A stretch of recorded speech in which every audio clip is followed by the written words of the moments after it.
Vale, vamos directos al grano. Las dinámicas de poder humano son absolutamente ineludibles. Nos rodean constantemente, ¿verdad? En la oficina, en las reuniones sociales, vamos, en las interacciones más cotidianas del día a día.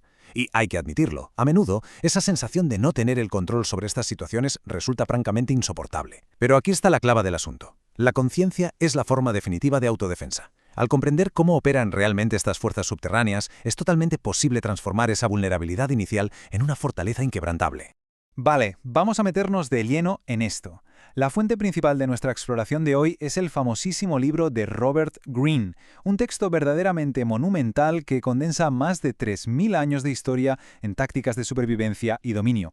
A ver, tradicionalmente este libro se percibe como un manual bastante implacable para manipuladores, pero hoy vamos a darle una vuelta de tuerca. Vamos a usar esta misma fuente exactamente al revés, como un manual estratégico de autodefensa. Básicamente una guía súper práctica para identificar, comprender y sobre todo neutralizar comportamientos manipuladores en la vida diaria.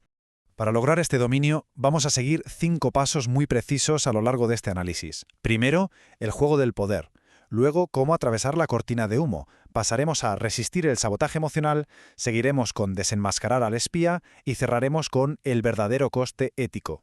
Empezamos con la sección 1, el juego del poder. Como decíamos, la conciencia es la primera defensa. Hay una lección histórica fundamental que sencillamente no podemos ignorar. Intentar huir del juego del poder es inútil y, de hecho, peligrosísimo. No hace falta convertirse en un manipulador para sobrevivir, ni mucho menos, pero es absolutamente imprescindible comprender las reglas. Ignorarlas es literalmente como caminar a ciegas por un campo de minas.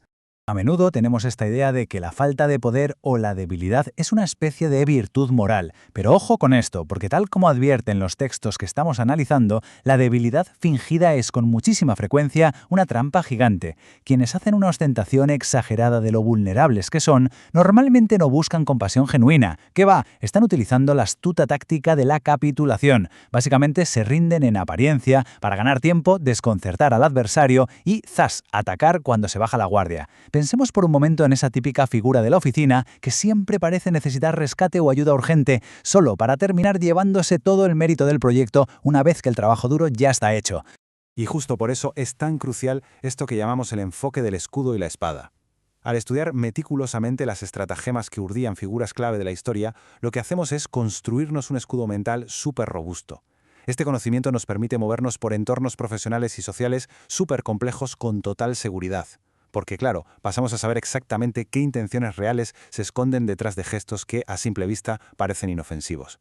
Pasamos a la sección 2, a atravesar la cortina de humo. Aquí nos adentramos en el terreno de los engaños y las palabras. Vamos a ver cómo los manipuladores consiguen ocultar sus verdaderas intenciones detrás de una fachada meticulosamente construida. Y esto ilustra de maravilla cómo funciona realmente la distracción calculada, a través de una anécdota histórica fascinante. Nos vamos al siglo XVII. La brillante cortesana francesa Ninon de Lenclos estaba asesorando a un joven marqués en el complicadísimo arte de la seducción. Su consejo principal, que la transparencia era su peor enemiga. La estrategia pasaba por planificar un asedio enviando señales contradictorias. O sea, mostrar un deseo profundo un día y pasar a una indiferencia absoluta al siguiente. Esta táctica desorienta por completo al objetivo. Es una locura, porque le impide preparar cualquier tipo de defensa racional al no saber a qué atenerse. Detrás de todo esto opera una psicología que es implacable. Nuestro instinto humano más básico, el de todos nosotros, es creer en las apariencias. Es que sencillamente resulta demasiado agotador para el cerebro estar dudando todo el rato de la realidad de todo lo que vemos y oímos. Así que la cortina de humo explota esta vulnerabilidad de lleno, presentándonos un falso objetivo o una sinceridad completamente fingida. Y claro, una vez que nuestra atención muerde el anzuelo y se centra en ese señuelo, la verdadera maniobra nos pasa totalmente desapercibido. Entonces, la pregunta del millón es, ¿cómo nos defendemos de esto en nuestro día a día? Pues la clave está en contrastar las tácticas. Frente a un ataque basado en señales ambiguas o discursos súper grandilocuentes en mitad de una reunión, nuestra defensa más práctica tiene que ser la observación silenciosa. Hay que ignorar por completo la niebla de las palabras. Las palabras mienten constantemente, pero las acciones, a largo plazo, siempre acaban revelando la verdad. Entramos en la sección 3, resistir el sabotaje emocional. Hablaremos de contagio y necesidades. Porque aquí es exactamente donde los ataques pierden toda su sutileza y se vuelven algo profundamente personal. Una lección vital de la historia humana, y posiblemente la más urgente de todas, es que los estados de ánimo son tan infecciosos y tóxicos como un virus. Los manipuladores suelen operar de dos maneras principales: o buscan activamente nuestro talón de Aquiles para presionar justo ahí, o bien resulta que son ellos esos individuos crónicamente infelices que, bajo la excusa de necesitar consuelo constante, terminan arrastrando a todo el mundo a su alrededor en su propia caída. A ver, seamos sinceros. Todos tenemos alguna fisura en la muralla. Puede ser una inseguridad muy arraigada, un miedo inconfesable, un placer secreto o incluso una pasión incontrolable. Los manipuladores son expertos en estudiar pacientemente estas grietas durante las interacciones diarias. Observan con lupa las reacciones exageradas y los temas sensibles. ¿Por qué? Porque saben perfectamente que quien no es capaz de controlar sus emociones es tremendamente fácil de controlar desde fuera.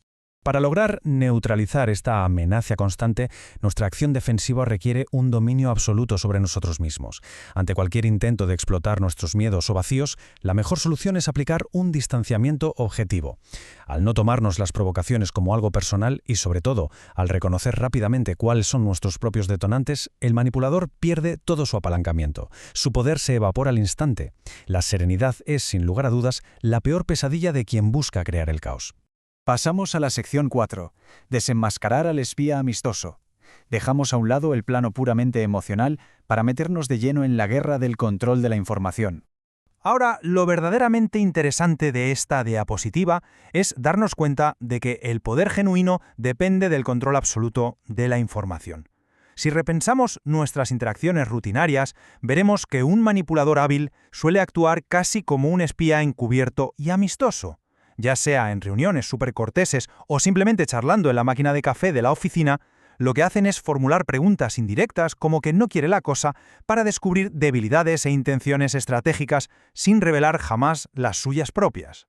Y ojo, porque una vez que consiguen la información, lo que buscan es controlar el tablero de juego al completo. Un caso histórico impactante sobre esto es el del general Sherman durante la Guerra Civil estadounidense. Lo que hacía era dividir su ejército en dos columnas que avanzaban de forma implacable. El enemigo sabía perfectamente que el ataque era inminente, pero no tenía ni idea de por qué flanco llegaría, enfrentándose siempre a lo que se conoce como los cuernos de un dilema. Y bueno, el manipulador moderno, como ese compañero que presenta un proyecto cerrado, hace exactamente lo mismo. Ofrece opciones falsas o muy limitadas, asegurándose siempre de salir ganando, sin importar qué alternativas elija. Pero bueno, la estrategia de defensa ante este tipo de espionaje amistoso es fascinante y, la verdad, bastante astuta. Consiste en utilizar la franqueza, pero de forma muy selectiva. Ofrecer un pequeño acto sincero o una confesión menor actúa como un caballo de Troya perfecto.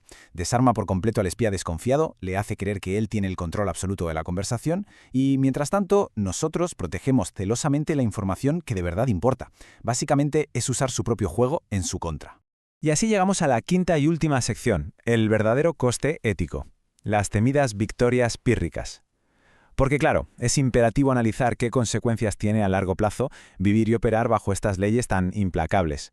Afortunadamente, existe una alternativa brillante a la manipulación destructiva y se basa puramente en el poder de la demostración.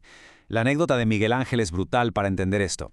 Cuando su mecenas Soderini criticó que la nariz de la majestuosa estatua del David era demasiado grande, Miguel Ángel no se puso a discutir acaloradamente, que va. En su lugar, se subió al andamio, dejó caer disimuladamente un poco de polvo de mármol que ya llevaba escondido en la mano y fingió cincelar sin llegar a tocar la estatua para nada. Soderini, al ver caer el polvo, quedó inmediatamente satisfecho con el cambio. Miguel Ángel protegió su obra maestra y, al mismo tiempo, el orgullo de su superior a través de la acción pura, evitándose todo el desgaste y el resentimiento que trae consigo una simple victoria argumentativa. Así que el punto crucial aquí es entender la inevitable factura final de todo esto. Las tácticas puramente maquiavélicas pueden darnos un triunfo rápido, pan para hoy, pero construyen su propia ruina a largo plazo con una precisión casi matemática.